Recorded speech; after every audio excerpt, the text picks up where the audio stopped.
Sebelum kita mengikuti bacaan pelajaran sekolah Sabat untuk hari ini, mari kita berdoa terlebih dahulu.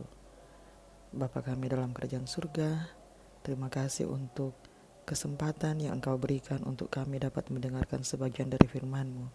Isilah kami dengan roh yang suci agar kami dapat mengerti apa yang Engkau inginkan kami pelajari hari ini.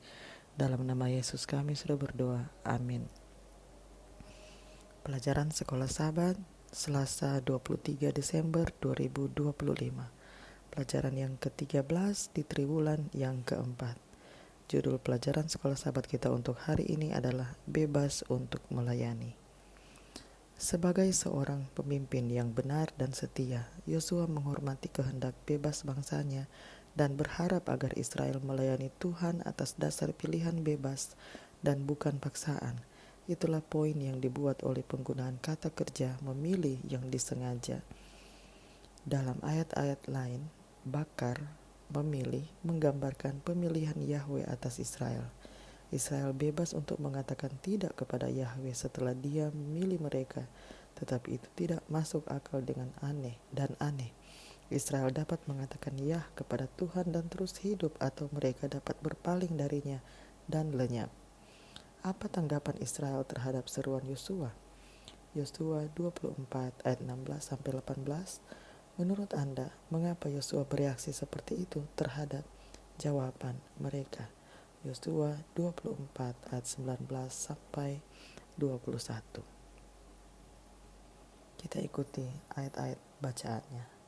Yosua 24 ayat 16-18. Lalu bangsa itu menjawab, jauhlah daripada kami meninggalkan Tuhan untuk beribadah kepada Allah lain. Sebab Tuhan Allah kita, Dialah yang telah menuntun kita dan nenek moyang kita dari tanah Mesir, dari rumah perbudakan, dan yang telah melakukan tanda-tanda mujizat yang besar ini di depan mata kita sendiri, dan yang telah melindungi kita sepanjang jalan yang kita tempuh dan di antara semua bangsa yang kita lalui. Tuhan menghalau semua bangsa dan orang Amori, penduduk negeri ini, dari depan kita. Kami pun akan beribadah kepada Tuhan, sebab Dialah Allah kita. Yosua 24 ayat 19-21. Tetapi Yosua berkata kepada bangsa itu, tidaklah kamu sanggup beribadah kepada Tuhan, sebab Dialah Allah yang kudus, Dialah Allah yang cemburu. Ia tidak akan mengampuni kesalahan dan dosamu. Apabila kamu meninggalkan Tuhan dan beribadah kepada Allah asing, maka Ia akan berbalik daripadamu dan melakukan yang tidak baik kepada kamu serta membinasakan kamu setelah Ia melakukan yang baik kepada kamu dahulu. Tetapi bangsa itu berkata kepada Yosua, tidak, hanya kepada Tuhan saja kami akan beribadah.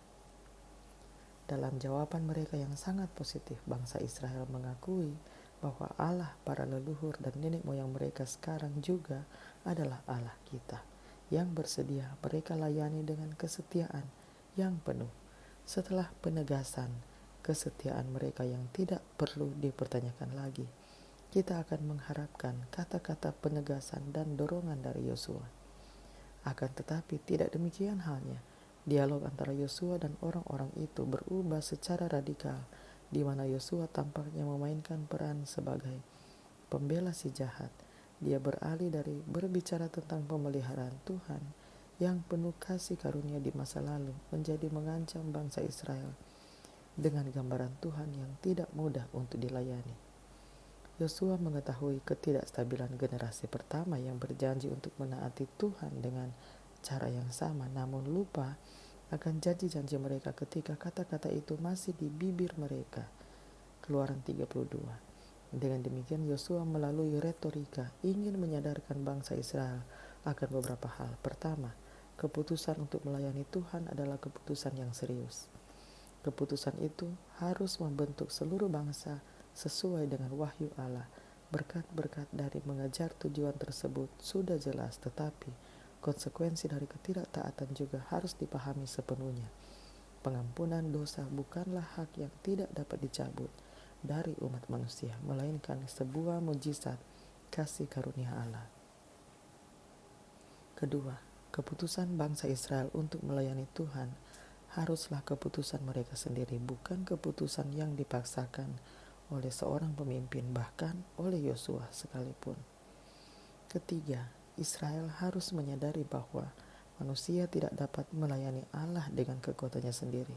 Melayani Allah tidak dicapai melalui ketaatan mekanis kepada ketentuan-ketentuan perjanjian, tetapi melalui hubungan pribadi dengan Tuhan yang menyelamatkan.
Mari kita berdoa. Bapa kami dalam kerajaan surga, terima kasih untuk kesempatan pada saat ini kami dapat diingatkan mengenai peristiwa di mana Yosua mengajak orang Israel untuk melayani Tuhan dengan sepenuh hati, bukan karena paksaan. Kasih-Mu kiranya bersama-sama dengan kami, menuntun kami agar kami mempunyai kesediaan untuk melayani Engkau dengan sepenuh hati kami dan setia kepadamu. Ya Tuhan, hanya Engkau yang dapat menolong kami untuk menjadi setia kepadamu. Kasih-Mu kiranya terus bersama-sama dengan kami, menuntun kami dalam setiap langkah kehidupan kami. Terima kasih ya Tuhan untuk janji penyertaan-Mu bagi kami. Dalam nama Yesus kami sudah berdoa. Amin. Demikianlah pelajaran Sekolah Sabat Selasa 23 Desember 2025. Sampai bertemu di pelajaran Sekolah Sabat selanjutnya. Tuhan memberkati.